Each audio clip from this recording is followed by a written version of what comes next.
বাইজিদের মায়ের স্বপ্ন ছিল বাচ্চা পেটে লইয়া স্বামী হারাইছে। বাইজিদের মা সন্তানটাকে আলেম বানাবে। মাদ্রাসায় যায়, মাদ্রাসার গেটে দাঁড়ায়া বাইজিদের মা বলে, এ বাইজিদ, উস্তাদের কাছে লইয়া আইছি, তোরে মানুষ বানাই বেললে, মানুষের মতো মানুষ হবি, আলেম হবি, ওলি হবি। এই যে মাদ্রাসায় রেখে গেলাম, আমি মার ভালোবাসার ওসিলা দিয়ে বলছি, আমার মোহাব্বতের কদর করো বাইজিদ। আলেম না হইয়া কিন্তু বাড়ি যাবা না, ইলিম শিখা আলেম হইয়া তারপরে বাড়ি যাইবা। প্রসিদ্ধ ওয়াকিয়া। বাইজিদ বুস্তামি রহমাতুল্লাহ আলাইহি উস্তাদের কাছে রেখে গেলেন, আর বাইজিদের মা বলে গেলেন, আমার সন্তানটাকে আলেম হওয়ার আগে ছুটি দিবেন না। ওই দিন ছুটি দিবেন যেদিন ও আলেম হবে, ওলি হবে, ওলি হবে, ওলি। আমার সন্তান ওলি হলে ছুটি দিবেন। বাইজিদের উস্তাদের কাছে পড়ে, উস্তাদ পড়ায়, কিন্তু কিছুদিন যাওয়ার পরে মায়ের কথা স্মরণ হয়ে গেছে। বাইজিদ উস্তাদরে যায় বলে, উস্তাদজি, মা বলছে আলেম হয়ে যাইতে, ওটা তো মায়ের আবেগ, আমার একটু ছুটি দেন, আমার মারে দেখতে মনে চাইতেছে। উস্তাদে চিন্তা করলো, কমাস কম একটা পড়ার সীমানা দিয়ে দিই। আল্লাহর কালামের 2 ভাগের 3 ভাগের 2 ভাগ যদি মুখস্থ করতে পারো, বেশিরভাগ মুখস্থ করলে তোমাকে ছুটি দিব। মনে মনে ভাবলেন, 20-22 পারা মুখস্থ করতে তো একটা সময় লাগবে, ছুটি নিতেও বাইজিদের সময় লাগবে। বড় একটা পড়ার সীমানা দিয়ে দিচ্ছেন যেন ছুটি দিতে 2-4 বছর যায়। কিন্তু বাইজিদ বুস্তামি অল্প কয়েকদিনের ভিতরে উস্তাদের সীমানা পর্যন্ত চলে গেছেন, অল্প দিনে। উস্তাদজি, দিন রাত করে আপনার সীমানায় পৌঁছে গেছি, আল্লাহর কালামের অধিকাংশ আমার সিনায় চলে আসছে, এখন আমারে ছুটি দেন, সন্তান হিসেবে আমার মারে দেখতে মনে চায়। বাইজিদ বুস্তামি রহমাতুল্লাহ আলাইহি উস্তাদ বিপদে ছুটি দিয়ে দিছে, কারণ সীমানায় পৌঁছে গেছে।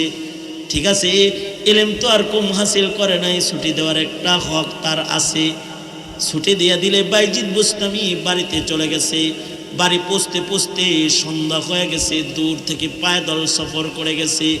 ঘরের দরজায় দাঁড়ায় ডাকতেছি, মা, ও মা, আমি বাইজিদ আসছি, তোমারে বড় দেখতে মনে চায়, দরজাটা খুলো মা। আশ্চর্য, মা দরজা না খুলে বলে, আমার বাইজিদ আলেম হওয়ার আগে বাড়ি আসার কথা না, তুমি আমার বাইজিদ, তোমার কণ্ঠ আমার বাইজিদের মতো হলো, তুমি আমার বাইজিদ না, কারণ আমার বাইজিদ আলেম না হয়ে বাড়ি আসবে না। বাইজিদ বুস্তামি রহমাতুল্লাহ আলাইহি মায়ের দরজায় দাঁড়ায় রয়েছেন।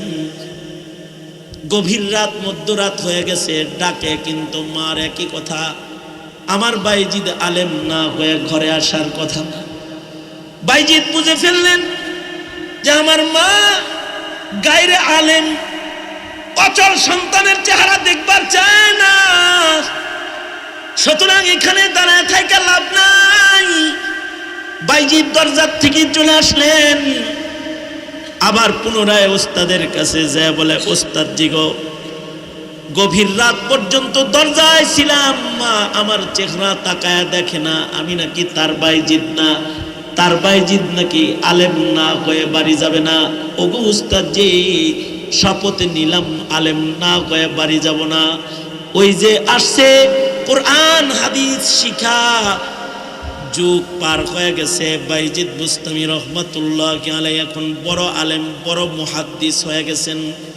উস্তাদ এবার বলে, তুমি আলেম হয়েছ, এবার তুমি তোমার মার কাছে যাইতে পারো, আগামীকালকে তোমাকে পাগড়ি পেঁচায় দেব, মায়ের কাছে চলে যাবা, যা বলবা, মাগো ইলমের পাগড়ি লইয়া আসছি, আপনি আমার সাথে দেখা দেন।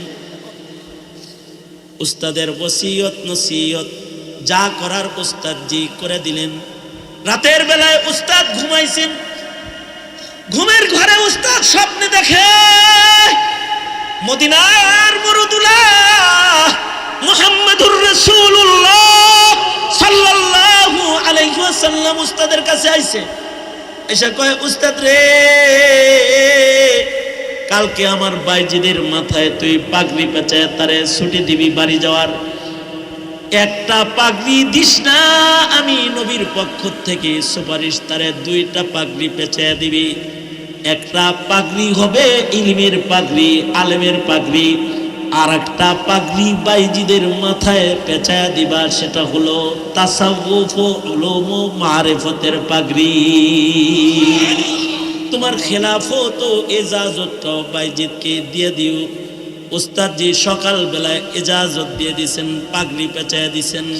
বাইজিদের মা দীর্ঘদিনে বিছানায় পড়ে গেছে, অসুস্থ হয়ে গেছে, দূর থেকে ভালো দেখে না, ভালো কানে এখন আর শুনে না। বাইজিদ নিজের বাড়ি যায় দেখে অসুস্থ মা তার বসে রইছে, চোখে দেখে না, কানে শুনে না। কাছে যায় বলে, মা আমি তোমার আলেম সন্তান বাইজিদ আইছি। একথা বলতে মাকে বাইজিদ জড়ায় ধরলে, বাইজিদ মাকে জড়ায় ধরেছে। বাইজিদের মুখে মা চুমু খেয়েছে, কপালে চুমু খেয়েছে, নিজের সন্তানকে আদর করতেছে। আর খুব খেয়াল করে বলি, বাইজিদকে তাকায় এক নজর দেখেছে। এবার বলে, বাইজিদ এক মশক পানি কি আমারে দিবি নিরে ওযু বানাইবার জন্য? বাইজিদ নিজের মাকে নিজের হাতে ওযু করায় দিয়েছে। বাইজিদ যায় নামাজটা একটু কেবলার দিকে বিছায়া দিবি নিরে বাইজিদ, শুকরিয়ার নামাজ পড়ব। তোর বাবার আমানত পেটে আসার পরে তোর বাবারে হারায় ফেলেছি, ওয়াদা করেছি মনে মনে যে সন্তান আলেম বানায় তার চেহারাটা দেখে তোর বাবার কাছে আমি যাব, যা বলবো তোমার আমানতকে নষ্ট করি নাই, এটারে আলেম বানায় রেখে এসেছি। ওই আশায় এতদিন পর্যন্ত আল্লাহর কাছে হায়াত চেয়েছি। তুই আমারে ওযু করার পানি দে, কেবলা মুখী করে দে, আমার আশা মহান আল্লাহ পুরা করছে। 2 রাকাত সালাতুশ শুকর আমি পড়বার চাই। জিন্দেগীর শেষ 2 রাকাত সালাতুশ শুকর বাইজিদের মা আদায় করে সেজদায় পড়ে বলে, ওগো আল্লাহ, আলেম বাইজিদের চেহারা দেখলাম, আমি যদি বেঁচে থাকি তাহলে আমার খেদমত করতে গেলে আমার সন্তান তোমার দ্বীনের খেদমত করতে পারবে না। ওগো আল্লাহ, এই সন্তান দিয়া দুনিয়ার খেদমত আমি লইতে চাই না।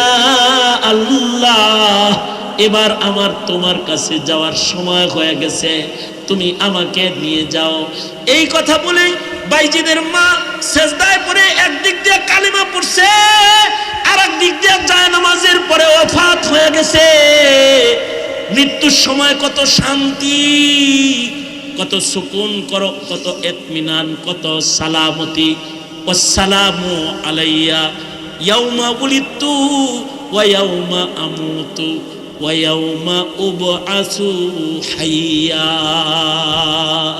মরণের সময় সালামতির মরণ হইতে হয়। কেউ কেউ আছে মদ খায় মরে যায়, কেউ কেউ আছে গাঁজা খায় মরে যায়, কেউ কেউ আছে জেনা করে মরে যায়, কেউ কেউ আছে গণতন্ত্রের মিছিলে যায় মরা যায়, আর কেউ কেউ আছে কালিমার মিছিলে মারা যায়, কালেমা পড়তে পড়তে মারা যায়। কেউ কেউ সিনেমা হলে মারা যায়, কেউ কেউ কাদিয়ানির মতন নাপাক জায়গায় মারা যায়, আর কেউ কেউ মসজিদের ভেতরে মারা যায়, কেউ কেউ মদিনায় যায় মরে যায়, কেউ কেউ জুমার দিনে মরে যায়, কেউ কেউ শেষ রাত্রে মরে যায়।